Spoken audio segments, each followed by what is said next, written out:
এখন এসছে এটা কি শ্রী শ্যাম এম্পোরিয়ামে। এখানে এসছে মায়ের একটা শাড়িতে কাজ করাতে। এখানে কিন্তু শাড়িতে সুতোর খুব ভালো কাজ হয়। মায়ের আগেও এসছে, দেখো এর কাজগুলো কিন্তু ভীষণ সুন্দর, কত কালারফুল। এখানে পছন্দ করা যায়, নিজেদের পছন্দ মতো কাজ করে দেবে এরা। কালার তোমরা পছন্দ করতে পারো বন্ধুরা। এটা রাম মন্দিরের আছে, রাম মন্দিরের ওখানে আর কি আছে। আমাকে একটু ছেড়ে দাও ব্যাস। আর এই দেখো কি সুন্দর কাজ। মা আগে এখানে অনেকবার ছেড়ে দাও ব্যাস। আর মায়ের সুতোর কাজ ভীষণ পছন্দের, আমারও সুতোর কাজ পছন্দের। এই যে এখানে সময় পায় না বলে হাতে এই যে এই কাকুটা আছে আর দূরে একটা দাদা আছে। এই যে এদের ফেস দেখে চলে আসবে, দোকান খুঁজে না পেলে এটা হয়, এদের মুখগুলো ভালো করে দেখে নাও, এদের মুখ দেখে ঢুকে যাবে দোকানে। তোমাদের বাড়ির দোকানে কাজ নেই, কাজটা দিয়ে দাও। দেখতে পাচ্ছ কি সুন্দর কাজ করেছে এরা। তোমরা কিন্তু সুতো নিজেরা পছন্দ করে দিতে পারো, আর কি কালারও নিজেরা পছন্দ করতে পারো, যেটা বলবে এরা সেটা করে দেয়। যদি মনে করো শুধু থানের ওপর রাখবে কোনো ডিজাইন, এরা কিন্তু তাও এঁকে দেবে। দেখতে পাচ্ছ আমরা এখানে মেনলি এসছি আজকে এই কাজের জন্য। তো যখন এলাম ভাবলাম তোমাদের সাথে কথাই বলে যাই আর তোমাদেরকেও দেখিয়ে যাই। তোমরা যদি কলকাতার আশেপাশে থাকো বা যদি সম্ভব হয় তোমরা কিন্তু এখানে চলে আসতে পারো। আর কাজগুলো একটা কাছ থেকে দেখাচ্ছি, দেখো কি সুন্দর এরা হাতের কাজ করে। দেখতে পাচ্ছ তোমরা? তো চলো এখনকার জন্য টাটা। এই দেখো আমি কার্ডটা তোমাদেরকে দেখিয়ে দিচ্ছি, কার্ডটা ভালো করে দেখে নেবেন। নাম, এই যে কন্ট্যাক্ট নাম্বারও রয়েছে, পুরো ডিটেলস পাবে, ফোন করে চলে আসতে পারো। এই নাও, ইন ফিউচার তোমাদের কাজে লেগে যাবে। আর আমরা যে শাড়িটাতে কাজ করতে দিয়ে গেলাম এটা কেমন হয় অবশ্যই তোমাদের সাথে ভিডিও করে শেয়ার করব। চলো আমরা এবার এসে শাড়ির দোকানে।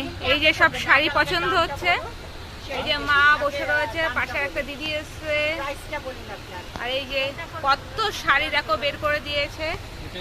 থানের ওপরে ভালো কালেকশন রয়েছে। এই যে আমি খুব তাড়াহুড়োতে রয়েছি তাই ভালো করে দেখাতেও পারছি না। গিফট দেওয়ার জন্য শাড়ি এখান থেকে কেনা হচ্ছে। এত গিফট করতে হয় পুজোতে, নিজেদের সাধ্য মতো নেওয়া হচ্ছে। এই যে শাড়িগুলো দেখেছো, এই শাড়িগুলো নেওয়া হচ্ছে। এই দেখো আজকে কত মার্কেটিং করেছি, মার আমি মার্কেটিং এ গেছিলাম। দেখতে পাচ্ছ ভর্তি ভর্তি মার্কেটিং করেছে, আরো অনেক কিছু মার্কেটিং করেছি। তা ভাবলাম তোমাদেরকে একবার দেখে নিই। এটা পুজো পারপাস করেছি আর লোকের গিফটের জন্যই করেছি। এই দেখো দেখাচ্ছি একটা শাড়ি, এগুলো আমি কোটার ওপরে সব শাড়ি পছন্দ করেছি মা, আমি শাড়ি অতটা বুঝি না। এই যে আর নিজেদের মধ্যে সব রিলেটিভদের দিলে সব একরকম হলেই সুবিধা হয়, কেউ বলবে না যে আমাকে এটা দিয়েছো কেন ওটা দিয়েছো কেন। একবারই তো অনেকগুলো শাড়ি যাবে তো তার জন্য। এই দেখো আর একটা শাড়ি দেখাচ্ছে, এই দেখো সবগুলো কোটার ওপরে, এটা এই প্রিন্টে। এই যে পাটটা এরকম আর প্রিন্টগুলো দেখো, ভীষণ সিম্পল শাড়িগুলো কিন্তু ভালো লাগছে। এবার জিজ্ঞাসা করো না এর প্রাইস কত, আমি ততক্ষণে ফোন নিয়ে আর কি করে পরে ভিডিও নিয়ে ব্যস্ত ছিলাম। মা এগুলো কেনাকাটি করেছে, আমি অত ভালো বুঝি না শাড়ি, আর মা যেহেতু আমার সব জিনিসপত্র কিনে দেয় আমি বুঝতেও পারি না। এরকম একটা শাড়ি কিনেছি, সব একই শাড়ি শুধু কালার আলাদা। এই দেখো একটা সবুজের মধ্যে গিফটে একটা শাড়ি কিনেছি, দুটো শাড়ি কিনেছি, এই যে একটা তিনটে শাড়ি কিনেছি, একটা চারটে শাড়ি কিনেছি, এটা 5টা শাড়ি কিনেছে। দেখেছো কতগুলো শাড়ি কিনেছি, সব কিন্তু গিফটের জন্য। ও মা বলেছে তার মধ্যে একটা সাদা শাড়ি মা রেখে দেবে, সাদাটা মায়ের খুব পছন্দ হয়েছে তার। আর দেখো কি কি কেনা হয়েছে। এই যে একটা শার্ট দেখতেই পাচ্ছ, একটা শার্ট কেনা হয়েছে, এটা কোস্টাবের শার্ট। আগের দিন বাবার শার্ট দেখিয়েছি, এটা কোস্টাবের শার্ট। আর যেটা আমার সব থেকে বেশি পছন্দ হয়েছে পাকুমের গিফট, পাকুমের জন্য দুটো গল্পের বই কিনেছি। এই দেখো গল্পের বই দুটোর নাম, একটা হলো ছোটদের রূপকথার গল্প আর একটা হলো টুনটুনির গল্প। এই গল্পের বই দুটো কোথা থেকে কিনেছি জানো? হাতিবাগান থেকে কিনেছি। আজকে যখন ওখান থেকে ফিরছিলাম শাড়ির ওখান থেকে হাতিবাগান হয়ে এসছে, আর হাতিবাগানে একটু না নামলে হয়ই না বলতে পারো। ফুচকা খেয়েছি, আর কি খেয়েছি, নানপুরি খেয়েছি, আর না আর কিছু খাইনি, পেটার জায়গা ছিল না নানপুরি খেয়ে। আর এই দেখো এই বই দুটো কিনেছি, এখানে ছোট ছোট গল্প আছে পাখুমেকে পড়ে শোনানোর জন্য, আর আমার নিজেরই গল্পের বই পড়তে ভীষণ ভালো লাগে। আর কি কিনেছি, আর কিনেছি ও এই লঙ্কাগুলো কিনেছে, 3টে লঙ্কা 15 টাকা নিয়েছে। কলকাতায় সত্যি জিনিসের কি দাম, আমাদের বাজারের থেকে এরকম লঙ্কা পাওয়া যায় না। তুমি দেখেছো এরকম লঙ্কা পাওয়া যায় আমাদের বাজারে? নিয়ে আসবে তাহলে তুমি কিনে। এই দেখো এই 3টে লঙ্কা 15 টাকা দিয়ে কিনেছি। আর কি কিনেছি বলছি, এইটা কিনেছি হাতিবাগান থেকে। এটা হয়ে যায় কি বলে ওটাকে, রান্নাঘরে এই যে 3টে হুক মতো, ও না এটা, হ্যাঁ একটা দুটো এই 3টে হুক দিয়ে এটা আটকাতে হবে। এর মধ্যে কি বলে বলো, ও এর মধ্যে হাতা খুন্তি গুলো ঝুলিয়ে রাখার জন্য, ভালো না ছড়িয়ে ছিটিয়ে যাবে না। এটা আমার অনেকদিন ধরে খুঁজছিল, এটা হাতিবাগানে পেয়ে গেছি। এটা কিনেছি। আর একটা এটা কিনেছি। পাখুকে এসে বলেছি কি, ও পাখু বলছে মামা এটা দিয়ে কি করে, আমি তখন বললাম এটা দিয়ে তোর দাড়ি কাটা হবে। ওটা মুখে একটু ঘষে নিল, ভাগ্যিস মুখটা কাটেনি, এর জন্য বলে বাচ্চারা। আর পাখুম কিন্তু ভীষণ ইনোসেন্ট বাচ্চা। আর কিনেছি এই জিনিসটা, এই টাইপের দেখলাম নতুন, এটা হাতিবাগান থেকে কিনেছি, যেখান থেকে শাড়ি কিনেছি তার সামনে থেকে কিনেছি, ফুটপাতে বিক্রি হচ্ছিল। আর এটা আমার হাতিবাগানে যখন দাম করলাম তখন দামটা বেশি নিয়েছে, এটার দাম নেয়নি, এটা 40 টাকা দাম নিয়েছে। বললো এগুলো ফ্রুটস বা কোনো সবজি ফ্রিজের মধ্যে এর মধ্যে ভরে রাখার জন্য। দেখো এই 3টে করে সেট, এটা হাতিবাগানের দাম বেশি বলেছে, জানো তো। আর কি কিনেছি, মা এটা কিনেছে মার ব্লাউজ রাখার জন্য। এটা দেখো এর মধ্যে শাড়িও রাখা যায়। এই দেখো এটা বেশ মোটা, এতটা করে চওড়া। আর দেখো চেন সিস্টেম আছে, কোথায় গেল চেনটা, কোথায় কোথায় চেন, এই যে এই দেখো 2টো করে চেন সিস্টেম রয়েছে। এই যে বুঝতে পারছো, চেনটা পুরো ঘোরানো, এই যে পুরোটাই কিন্তু এখন খোলে। এগুলো মায়ের খুব লাগে। আর এই মা একটা ছোট কিনেছে, মায়ের জানো তো ঘরে জিনিসপত্র কেনার মারাত্মক নেশা। এখন আমার জন্য কিনে উঠতে পারে না, আর ঘরে রাখার আর জায়গা নেই, আর কিছু ফেলতেও চায় না পুরোনো জিনিস, এই হয়ে গেছে সমস্যা।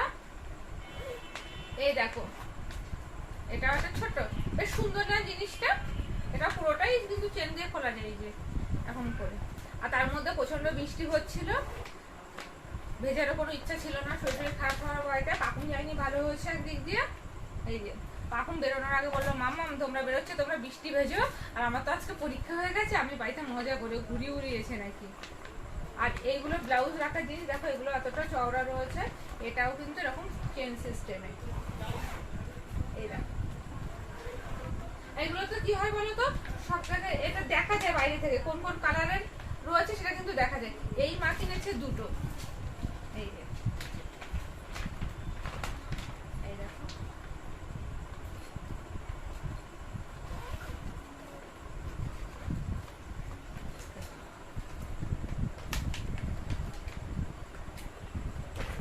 এই, তাহলে এত কিছু কেনা হয়ে গেছে। আর আমার এটা দেখে খুব ভালো লেগেছিল, দেখো অনেক নেল পালিশ বিক্রি হচ্ছিল। তো এটা এই নেল পালিশটার দাম 20 টাকা নিয়েছে। আমি কখনো ইউজ করিনি এই নেল পালিশ, নেল পালিশ এখন খুবই কম ইউজ করা হয়, তো এটার দাম নিয়েছে 20 টাকা। এসে প্রথমে কোসাবে নখে দিয়ে টেস্ট করেছি, কোসাবে বেশ ভালো লাগে নাকি, ঠান্ডা হয়ে যায় নখটা, গন্ধ খুব ভালো লাগে। তা জানি না, দেখো কালারটা এরকম। এই ছিল আজকে মার্কেটিং, অনেক মার্কেটিং করা হয়ে গেছে। আর আমার জন্য আমার সারা বছর ধরে কেনা, তাই আলাদা করে কিছু কেনারও হয় না, মানে কিনতে হয় না। তবুও তোমরা যদি দেখতে চাও যে আমার কাছে কি কি স্টকে আছে কুর্তি কালেকশন, তাহলে কমেন্টস করবে, অবশ্যই দেখাবো একদিন। আর শাড়ি দেখতে চাইলে মুশকিল, কারণ কোন শাড়িগুলো দেখাবো বুঝে উঠতে পারবো না। আমি আমার শাড়ি কম পরি, মায়ের শাড়ি বেশি পরি, আর শাড়ি কেনাও হয় এইভাবে যাতে মাও করতে পারে আমিও করতে পারি। আমি যেহেতু বেশি কালারফুল পছন্দ করি না, তো আমাদের ওইভাবেই হয়ে যায়, অ্যাডজাস্ট হয়ে যায়। তো চলো, এই ছিল আজকের পুজোর মার্কেটিং, লোকের গিফটের মার্কেটিং। এই তুমি এখনো কিন্তু কিছু কিনে যাওনি, আরে বলো বলো। হবে হবে ঠিক হবে, এখনো তো পুজো আসেনি, আরে আসতে দাও একটুখানি, মানে চার্ম ব্যাপারটা আসুক।